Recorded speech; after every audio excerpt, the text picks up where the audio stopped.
Hello, welcome to News Now on TV360. I am Fidelia Aguncha. We begin with the latest in politics as the governor of Benue State, Samuel Ortom, announced his defection from the ruling All Progressives Congress to the People's Democratic Party. Ortom made the announcement at a meeting with local government chairmen and councillors on Wednesday in Makurdi. The Benue State governor joined the APC from the PDP ahead of the 2015 election. He served as Minister of State of Industry, Trade and Investment during the Jonathan administration.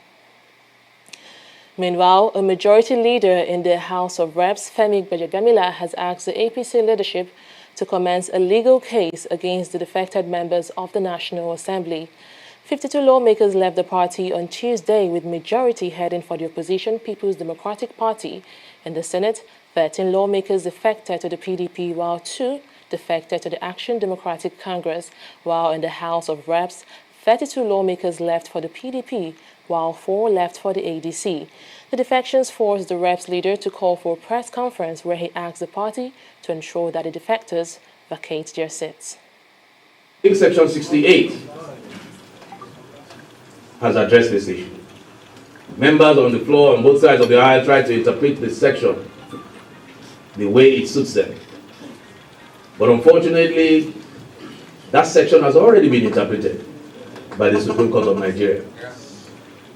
In the case of PDP versus Abegule, who was a member of the House of Representatives.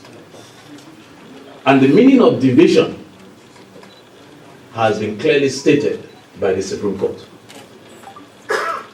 And the so-called RAPC that we kept on hearing the chanting today does not fall within the interpretation of the Supreme Court.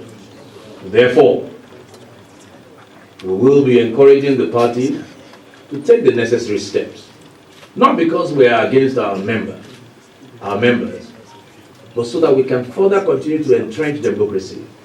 When people elect you on a particular platform to represent them, that seat does not belong to you. That seat belongs to your constituency. So it is important that this position is stated clearly and that we put it to rest. In spite of the movement of about 36 members, I think 4 of whom went to ADC in Oyo State, and the remainder 32 to PDP, I want to say, and I believe there was one resignation thereafter without a party as of yet, I want to say, and repeat here to Nigerians, that not only does APC remain the majority in the House, APC is actually, it's not a slim majority, a clear, overwhelming majority. I believe those who wanted to defect were looking for about 60 members, and they got half, about 32, which leaves APC over and beyond what is required for a majority. Meanwhile, in his reaction to the mass defection, President Muhammadu Buhari has insisted that he remains confident the All Progressives Congress will not be affected. Buhari also stated his willingness to work with all members of the National Assembly, irrespective of their political party. In his statement, the president noted that none of the defecting lawmakers had any specific grievances against him or the government. The sentiment was shared by the Minister of Information and Culture, Lai Mohammed, who was speaking after the Federal Executive Council meeting on Wednesday. Mohammed stated that the APC harbors no grievances against the defected members. I think the president has already given a position which we endorse, which is that this is a democracy. People are free to make choices, and that most of the choices that have been made have been occasioned by local, issues. As you all know, all politics is local. Nobody has come out with any specific grievance against Mr. President or even against the government. But everybody is nursing his own political ambition, and in some areas where probably, zoning has been adopted before and it does not favor a particular candidate, he has an issue or other. So really, as far as we're concerned, it's part of a democratic change, and we move on. But I can assure you that the last has not been heard about this. Still on politics, the opposition People's Democratic Party have declared that it may change its name if that is the recommendation of a special committee set up to look into the rebranding of the party. National Publicity Secretary of the party, Kola Ologbodiyan, said this in Abuja at a media briefing. He said the party is working hard to reposition itself ahead of next year's election. The party has immediately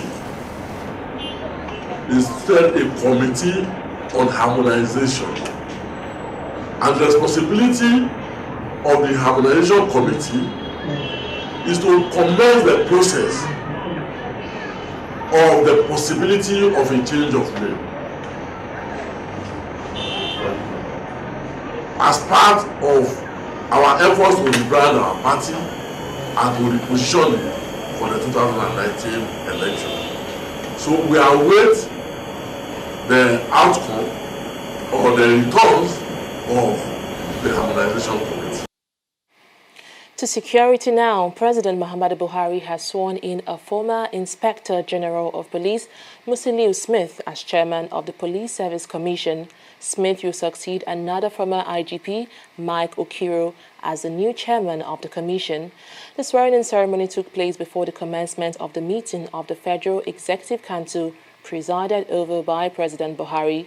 Also sworn in were Clara Ogumbiyi, a full-time commissioner from the Northeast representing the judiciary community, retired AIG Lawal Bawa, full-time commissioner from Northwest representing the police community, Mohammed Najatu, member from the Northwest representing women on the commission, among others.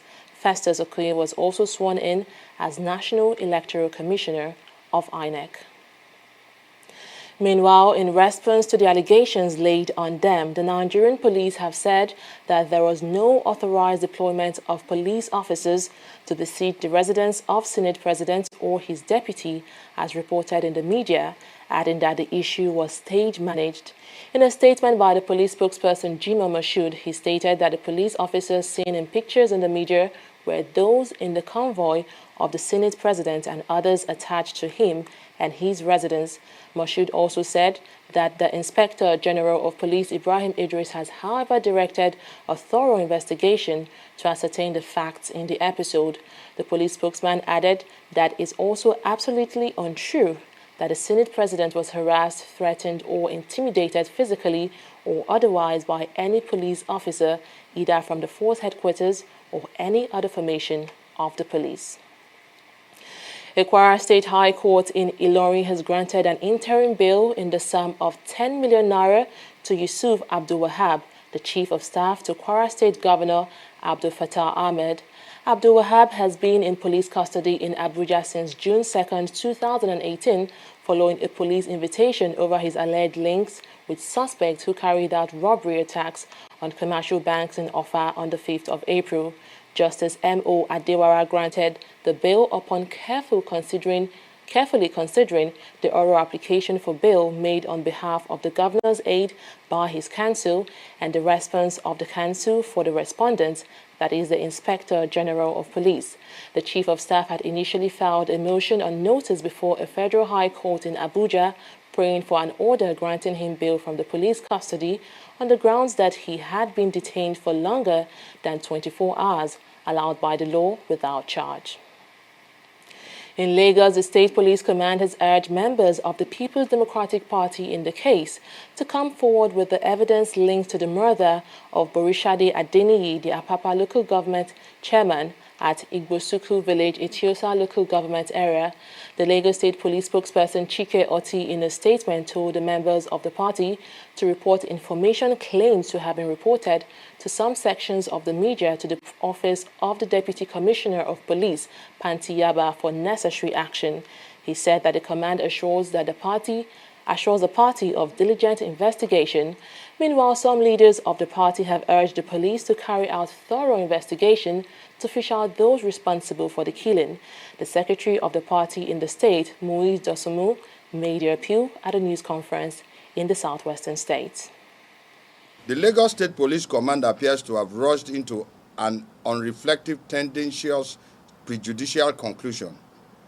The command has portrayed our party as if it is an undisciplined, chaotic ensemble. Of course, this is not true. We demand that the police conduct a thorough, unbiased, professional investigation into this murderous incident. There are several witnesses who watched the gory spectacle and who are willing and ready to identify those who committed this heinous crime. Our peace-loving members can also identify the sponsors and collaborators of the premeditated murder and mayhem inflicted on a legal and peaceful gathering. The job of the law enforcement agency is to carry out its investigation with independent vision, disciplined clarity of purpose, with genuine commitment to unravel the truth, to probe all the hidden crevices with professional candor so as to ensure that justice, fairness, and equity prevails. The wife of the Vice President of Nigeria, Dolapo Shibajo, has made a plea to Nigerians to assist vulnerable female children in order to help them achieve greatness. Dolapo Shibajo, who was a special guest at a fundraising gala night organized by Diamond Light Women Empowerment Initiative, stated that women constitute over 50% of the Nigerian population and that a number of them require assistance from kind-hearted Nigerians. Maybe the little girl that you have in your mind is not that one skipping with nice white socks and lovely sandals. Perhaps the girl you have in your mind is the dirty girl by the side of the street that's hawking. She has a tray on her head, and on the tray she has perhaps a handful of sweets or maybe some vegetables. She too has potential. She has potential for greatness. If she's great for herself, for her family, for her community, for her nation, and perhaps even for nations of the world. It's interesting that Diamond Lights doesn't help only the needy and the poor. They also help those that are educated, those that are graduates.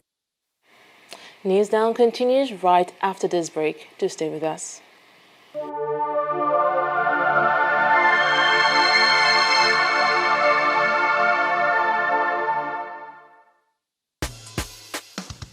Buhari, now you will support. Nigerians, they say Buhari, now you will support. Oh, Buhari, empower. Buhari, empower, they say Buhari, now you will support. Kada, keke drivers, they say Buhari, now you will support. Ethnic groups, they say Buhari, now you will support. Now you will want chairman Buhari, now Buhari,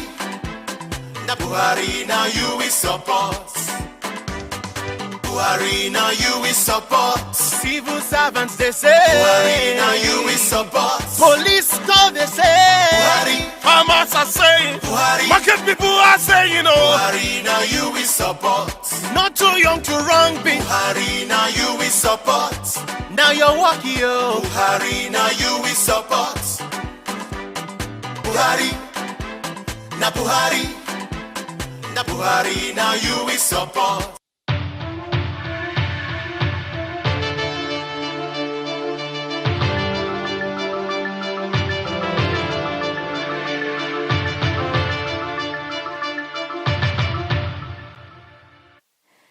You're now watching business news on TV360. The Federal Executive Council has approved the increment of the sum budgeted for the completion of Mango Water Project to 977.7 million naira. The Ministry of Water Resources, Suleiman Adamu, who disclosed this after the meeting on Wednesday, said the sum was increased by 122 million naira. He assured that with the new approved sum, the project will now be completed within 6 months. We considered our memo for the augmentation, or what we call revised estimated total cost for the completion of Mangu Water Supply Project in Plateau State. This project was started in 2012, but between 2014 and 2016 there was no budgetary appropriation, and it's one of the projects that we considered as a medium priority after in fact a high priority project after we conducted a technical audit of all the ongoing and abandoned projects in the Federal Ministry of Water Resources in mid-2016. The project has attained about 85% completion thanks to the efforts of the contractors who have continued to work at some point without payment. But having taken so long and in view of the inflationary indices, there was a need to augment the project by a mere 122.2 million naira to bring the project from 855.49 million naira to 977.7 million naira with an additional completion of 6 months. We hope that this project will be completed soon so that it will provide the benefits for which it was intended for the people of Mangu in Plateau State. Meanwhile, the Minister of Transportation, Rotimi Amechi, also said his ministry secured approval for 2 memos amounting to 242 million naira. One of the memos was for medical and laboratory equipment for the Nigerian Port Authority. The Minister of Transportation presented 2 memos. One of them was medical equipment and laboratory equipment for MPA for a total sum of 103,717,845 naira, and the council kindly awarded that contract for the purchase. The other difference was that the procurement for X-ray was now we have to buy the one that is digital to ensure that we have more modern equipment in the hospital. The next one is we award the contract to a consultant to help in the implementation of the International Organization for Standardization, ISO 9000, and the council kindly approved it for us. There's a total sum of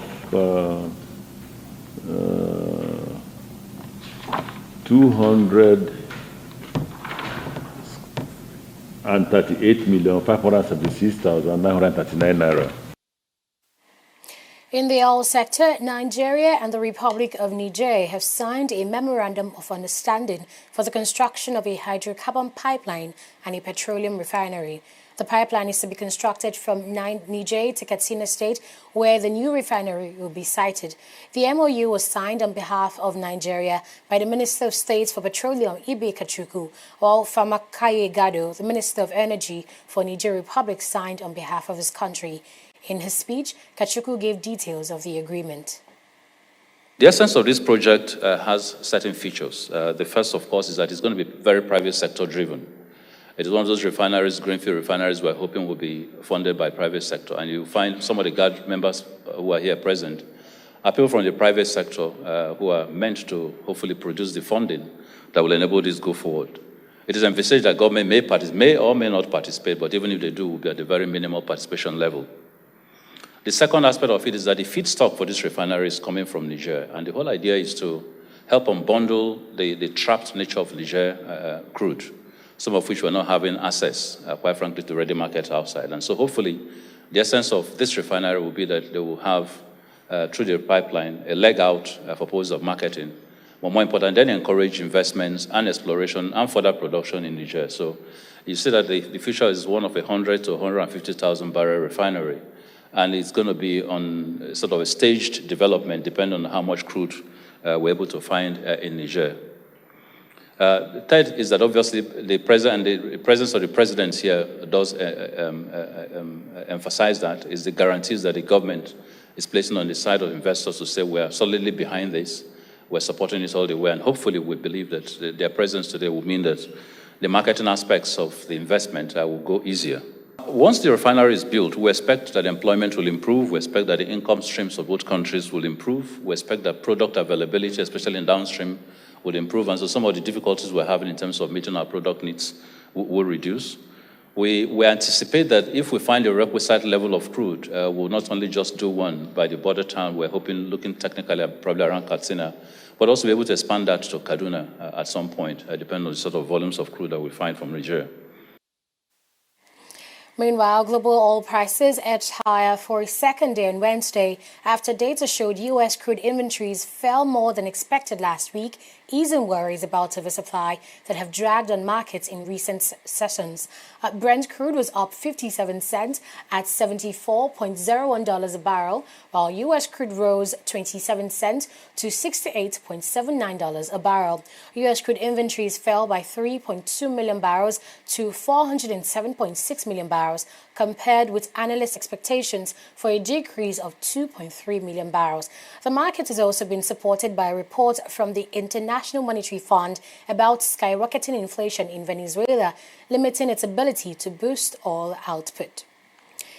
The Nigeria Stock Exchange closed Wednesday's trading session falling 40% lower than yesterday as the all-share index recorded a decline of 0.30%, and that's to close at 36,346.80 basis points, with the market capitalization closing at 13.166 trillion naira. Leading the gainers table today is Better Glass PLC, recovering from yesterday's loss and increasing by 7% today, and that's to close at 78 naira. Unilever Nigeria PLC, Cotix PLC, and United Bank for Africa also tops the list of 23 gainers. Leading the percentage laggards today is 40 Oil, WAPCO PLC, Dangote Sugar, and Nigerian Breweries, closing at 8.33%, 5.98%, 8.82% and 0.95% respectively. Banks were investors' delights today as First Bank of Nigeria Holdings, United Bank for Africa, Access Bank and Zenith Bank recorded the most traded shares at the end of today's trading session. Now, with a ratio of 23 gainers to 29 losers, a total of 329.898 million shares worth 3.646 billion naira were traded in 4,327 deals. And that was business news on News Now. There's more in just a moment. Do stay with us. Corruption not in my country. What's your name? Onosode Omorife. May we check your own list, cause the list where they outside. Onosode name never do. Your name is Onoriode. You even went as a fashion designer. As you don't come back, so now I won't go as Akpobori Ovi, and Ovi won't go as pilots. That is impersonation. My own share for the national cake be that. Mr. Onosode. Akpobori. The Amnesty Program is an intervention project for sustainable economic development of the Niger Delta, which you are a beneficiary of, lying under pretext for your selfish gain and advantage is robbing others of the same opportunity. And that is an act of corruption, not in my country. Corruption not in my country. Stop corruption now. Welcome back. Rescuers have recovered 26 bodies and hundreds remain missing after a dam collapse swamped several villages in southern Laos, as survivors on Wednesday questioned why they got little warning of the flood. Two South Korean contractors said they reported damage at least a day before the dam gave way on Monday and unleashed a wall of water. A Thai consular official, Chana Manchurian, at the scene of the relief effort in Attapeu province told AFP that by Wednesday late afternoon, 26 bodies had been recovered. In an update on Wednesday afternoon, state-run Laos news agency said hundreds of people remained unaccounted for, with at least 50 missing from the village of Ban Mai alone. At least 31 people have been killed after a bomb attack as millions head off the polls in the city of Quetta, Pakistan. Elsewhere, minor blasts and clashes between party workers left several injured and 2 dead, the BBC reported. Voters are deciding between the parties of the former cricket star Imran Khan and the disgraced former Prime Minister Nawaz Sharif, but the campaign has been overshadowed by concern of flood and violence. The Human Rights Commission of Pakistan said there have been blatant attempts to manipulate the polls.